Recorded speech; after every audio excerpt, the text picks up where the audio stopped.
Olá, amigos, o nosso carinho e gratidão por estarem conosco. Os desafios das relações interpessoais são a dificuldade de comunicação, a falta de afinidade, de práticas éticas e de inteligência emocional, entre outras coisas. Como resolver essas questões? Quem vai nos trazer importantes reflexões sobre essa temática é Gerson Luiz Tavares, palestrante espírita de Florianópolis, Santa Catarina. Olá, Gerson, alegria imensa em ter você hoje conosco. Também compartilho desta alegria, porque é muito bom estar aqui. Muito obrigada, Gerson.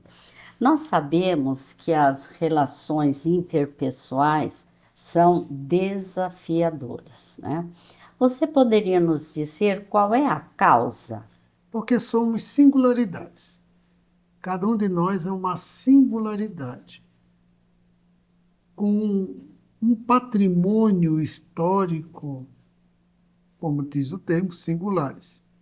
Cada qual com uma trajetória, um roteiro. Considerando aqui esta existência, por exemplo. Então, família, ambiente social, cultural, o educacional, essa formação que temos, a área do ensino-aprendizagem, as conquistas profissionais, toda essa dinâmica, todo este caldo vai construir a nossa singularidade. Então, cada singularidade. E vamos considerar agora com os saberes espíritas que temos. Somos espíritos egressos, vindos de múltiplas personalidades. Esta é uma frase de Joana de Ângeles, espírito. Joana diz: somos espíritos egressos de múltiplas personalidades. Cada encarnação, uma personalidade. E o mesmo espírito, né? Mas é o mesmo espírito. Então, com estas múltiplas personalidades, podemos dizer que nós somos somatório disto, junto com a da atual. Então, esta singularidade é muito dinâmica, muito efetiva. E nas relações interpessoais, na vida em sociedade, ela pode, conforme esse histórico, conforme as nossas disposições e predisposições emocionais, nossas decisões, nossas escolhas, estas singularidades podem ser conflituosas, uma contra a outra. Pode ser harmônicas, vai depender da afinidade e do empenho que a pessoa empreende no sentido de construir relações saudáveis, amigáveis, produtivas, respeitosas. Então, dentro desta dinâmica da vida e das relações interpessoais, as nossas singularidades elas vão contribuir numa direção ou na outra. E considerando esta diversidade da vida em sociedade, das personalidades, de níveis intelectuais, culturais, morais, éticos, sociais, nós vamos entender e compreender que não é difícil de perceber o quanto que se fundamenta as dificuldades que tem. Olha quantos conflitos. Chegando ao extremo de crimes. No ambiente doméstico, no ambiente entre aqueles que se diziam amigos, colegas, enfim. Então, são desafios, sim, as relações interpessoais em face das nosso histórico pessoal singulares. Em O Livro dos Espíritos, no seu capítulo 7, da terceira parte, nós temos da lei de sociedade, né? Nele, os espíritos condicionam o progresso à vida social. Por quê, Gerson? Nesta lei de sociedade, a primeira pergunta que Allan Kardec faz nesse capítulo é se a vida social está na natureza, ou seja, é das leis de Deus. Os espíritos afirmam positivamente sim, que nós não fomos criados para vivermos isolados. Então, a vida social é o impositivo imperativo das leis de Deus, com o objetivo, sim, de comungarmos, compartilharmos, confraternizarmos as nossas realidades individuais, aquelas nossas singularidades, dentro de uma perspectiva de progresso. A gente percebe, constata com tranquilidade, os estudos da sociologia apontam isso muito bem, que sozinhos nós não atenderemos às nossas necessidades. Então, é nesta vida em sociedade que nós vamos compartilhando e um compondo, atendendo a necessidade do outro, construindo essas possibilidades visíveis na atualidade. Certo. Até porque sem o próximo, né, nós não teríamos vivências, Exatamente. né? No capítulo da Lei de Liberdade, no Livro dos Espíritos, uma pergunta me chama a atenção de Allan Kardec. Em que situação o espírito, a pessoa poderia se considerar no mundo, né, na Terra, o gozo da liberdade absoluta? Porque os espíritos sempre apresentam a liberdade como relativa. E os espíritos responderam que a liberdade absoluta, a do eremita no deserto. Adorei a resposta. Que o eremita já é um indivíduo que vive só. Ele se exclui da sociedade, é uma escolha, vive só. No deserto, mais só ainda. Mais solidão impossível. Então, esta seria a liberdade absoluta. Mas desde que tem alguém por perto, dividindo o espaço, já perdeu a liberdade absoluta, porque tem o direito do outro, é a liberdade relativa. Sim. E você poderia nos falar sobre a reencarnação e as relações interpessoais? Nós sabemos que as reencarnações nos trazem de retorno ao proscênio da Terra, nos traz de retorno à vida corporal existencial. Então, nós vamos ter encontros e desencontros. Chamo de encontros aqueles contatos que nós estabelecemos no ambiente doméstico, em família, nas relações sociais diversas. São aqueles encontros, não nos conhecíamos, nós como espíritos imortais, de outras encarnações. São encontros dentro de uma programação, dentro da realidade e da dinâmica da vida em sociedade, porque a partir dali vai se construindo relações, estabelecendo simpatia ou antipatia, toda essa dinâmica. E existem aquelas situações bem comuns na Terra, bem comuns, de nós termos os reencontros, que são aquelas convivências em vários departamentos da vida e sociedade, a começar pela família, de almas que têm relações no passado e se reencontram. Muitas para dar continuidade à afetividade já construída e outras para reparar arestas, aparar arestas de um desatino, desafeto construído no passado. Então, há encontros e reencontros, de tal modo que a reencarnação nos proporciona isto, fazendo com que a dinâmica da vida em sociedade tenha essas características, e que muitos, ignorando a realidade da reencarnação, se surpreendem com a afinidade que tem com certas pessoas que não são sequer da família, não são da consanguinidade, mas têm uma afinidade muito, muito grande, muito forte, enquanto que não tem necessariamente a mesma no ambiente da consanguinidade. Então, a reencarnação explica, bem como os desafetos severos que tem, desde o ambiente familiar e outros setores da vida e sociedade, aqueles desafetos que se diz gratuitos. Que não sabe por quê. Você sabe por quê? É de relações do passado.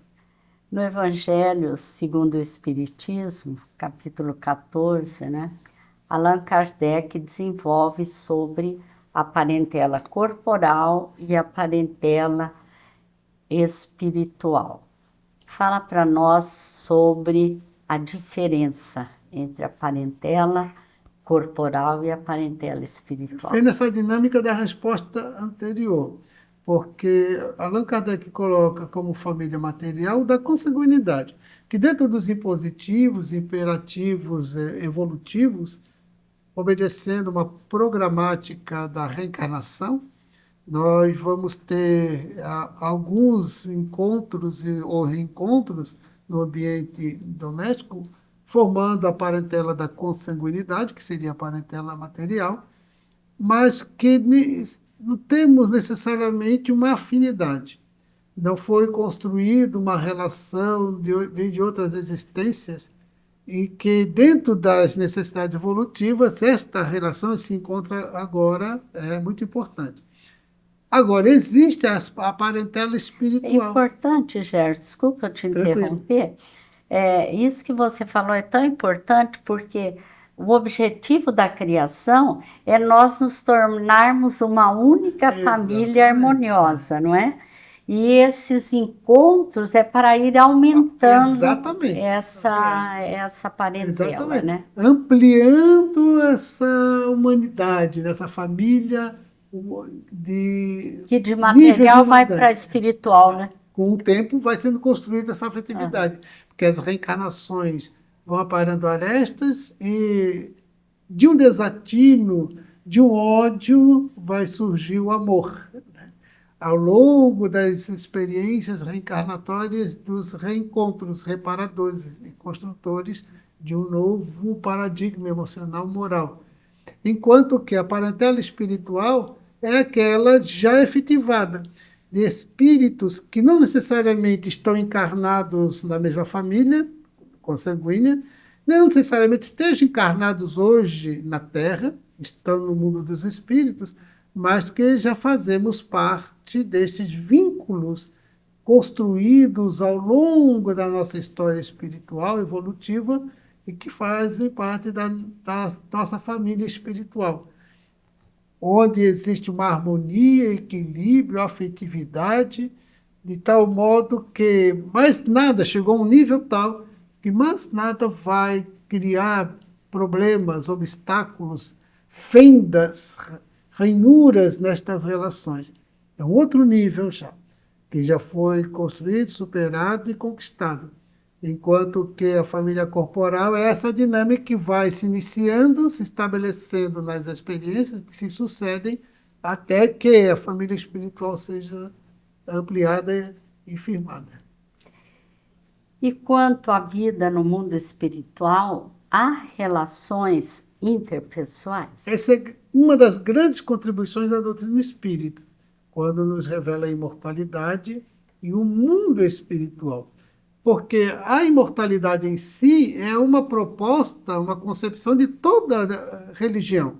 Porque toda religião ela é espiritualista, no sentido em que se acredita que a alma, depois da morte, vai para algum lugar, ser feliz ou infeliz. E então, mas faz o quê? Como é essa felicidade ou infelicidade? Então, o Espiritismo nos revela, graças à mediunidade, e esses espíritos notáveis, que através dos médios sérios, têm contribuído com as informações, com a reportagem no mundo espiritual. Destacamos aqui nosso André Luiz, através de Chico Xavier, Manuel Filomeno de Miranda, que deixou um repertório através de Divaldo Franco fantástico, Ivone do Amaral Pereira, enfim, esses espíritos que contribuíram muito com essas informações, esses relatos bem circunstanciados do mundo espiritual e da relação com o mundo corporal. E deixam bem demonstrado que o mundo espiritual é consubstanciado de uma sociedade dinâmica. Como diz Joana de Ângeles, de inúmeras comunidades. Joana de Ângeles diz que vai desde comunidades, ela utiliza termos para a gente entender que a gente utiliza aqui, de vilas, vilarejos, a cidades de tamanho médio, como nós conhecemos aqui, a metrópoles, megalópolis e aquelas que escapam nossa capacidade de compreensão, a estrutura comunitária, social. Porque chega a um nível que vai além das nossas possibilidades de entendimento. Então, são comunidades diversas, de diversos níveis, diversos interesses, diversas afinidades. E então, desde aqueles ambientes de sofrimento, de dor, de culpa, até aqueles de almas iluminadas. Então, se vive em comunidade. Então, as relações interpessoais são uma realidade.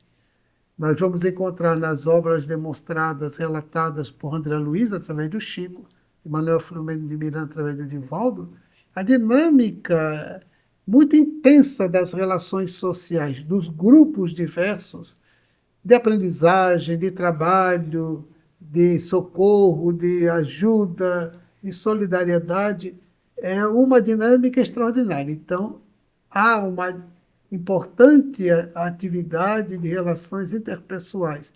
Ou seja, nós desencarnando, nos reencontramos com inúmeras, não só familiares, mas de amigos, mas também de desafetos no mundo espiritual.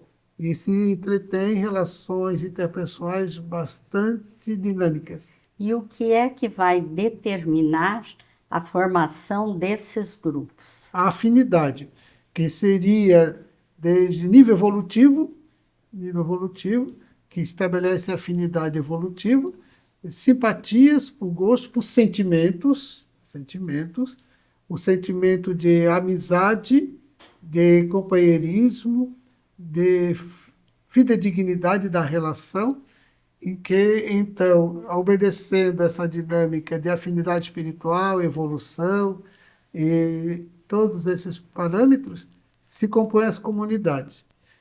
Enquanto que vamos encontrar comunidades de espíritos que se encontram dentro de um padrão mental de desequilíbrio, de desarticulação emocional marcado pela culpa e pelo arquivo, repertório de erros, de desatinos praticados no mundo corporal, que vão compor aquela comunidade. Não necessariamente que se estabeleça uma relação muito fecunda, interpessoal, mas vivem homiziados naquelas regiões que eles purgam, sofrem, muitas vezes, não por uma punição de Deus, mas a consciência de culpa. E que Deus oportunizará, no momento oportuno, as reencarnações com perspectivas redentoras. Quer dizer, isso significa, Gerson, que aqueles que viveram juntos numa família corporal não significa que eles estarão juntos na família espiritual, não é? Não é garantido de modo algum, de fato. E agora, se nessa família corporal foi desenvolvido o afeto, se construiu uma simpatia, laços fecundos e profundos e transcendentes, daí se incorpora, né? É esse grupo, essa família.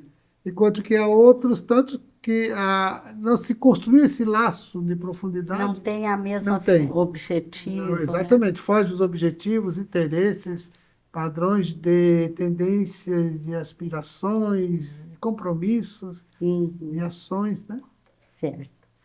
Gerson, as lições que Jesus nos legou contemplam as relações interpessoais. Sim, se nós observarmos um rápido olhar no Evangelho de Jesus, o quanto que ele se refere ao próximo. Amar o próximo, perdoar o próximo, fazer o próximo, não fazer o próximo. Dinâmica intensa na relação com o outro. Então, ele propõe, sim, essa efetiva e qualificada relação interpessoal, a ponto de, diante daqueles com os quais se estabelece uma animosidade, que se perdoe, e que se peça perdão, e que se estabeleça um outro clima de relação. E propõe no ambiente doméstico, nas relações sociais, sempre a harmonia, o equilíbrio, o respeito pelo outro, e destaca, né, o amor. Então, nós vamos observar Jesus propondo uma relação interessantíssima, né? Um tríplice aspecto da relação, vamos dizer assim. Amar a Deus sobre todas as coisas, relação com Deus. Essa relação com Deus, nós precisamos trabalhar muito essa nossa reflexão, consciência da nossa relação com Deus. Relação com Deus, amar a Deus e ao próximo. Então, relação com o próximo, como a si mesmo, vida interior. Então, ele propõe uma vida interior, o amor a si mesmo, ao próximo, relação social, interpessoal e a Deus acima de tudo. Então, é uma proposta extraordinária de uma síntese de sabedoria, de profundidade da lição de Jesus de amor, é excelente. E quando ele esteve entre nós, né? Quando ele encarnou na Terra, ele sempre estava com os grupos, Sempre. com as pessoas, né? Veja o grupo que ele montou, né? O Ah, colégio de discípulos. Ele chama um, chama outro, e vai convivendo na sociedade, sempre estando com um, com o outro. Ele não se afastou em nome da sua autoridade moral e sob o fundamento de buscar a Deus, se afastar da sociedade. De modo algum, pelo contrário, ele estava junto. Sempre ia ao encontro. Ia ao encontro dele. E pediu também que as pessoas viessem até ele, vinde a mim. Então, esse colégio de discípulos, ele trabalhou, orientou, e depois da crucificação, ele retorna ressurrecto e para conviver com eles, e agora os discípulos se tornam apóstolos, porque discípulos são aqueles que seguem, os apóstolos são os enviados. E então, a partir dali, eles se tornam os enviados. Antes ele dizia, vinde a mim, agora ele propõe aos discípulos, ide pregai. Então, eles se tornam apóstolos, mantendo essa dinâmica da relação com o outro, sempre. Jamais deixou de lado. muito obrigada, amigo Gerson. Que Jesus continue te amparando para que você possa levar essa mensagem a tantos lugares que a gente sabe que querem a sua presença, te convidam para o trabalho. Muito obrigado pela acolhida e parabéns por todo esse tempo dessa atividade, esse trabalho, a divulgação da doutrina pelo programa, o Espiritismo Responde, que sabemos atende muitas necessidades, as sedes de muitas almas por conhecimento, então é a sede do intelecto, sede mental, e das emoções, dos sentimentos, com as orientações fecundas da nossa veneranda doutrina espírita, calcada nos códigos morais do Evangelho de Jesus. Muito obrigada, Gerson. Muito obrigada a todos vocês que estão nos assistindo. Desejamos a todos muita paz.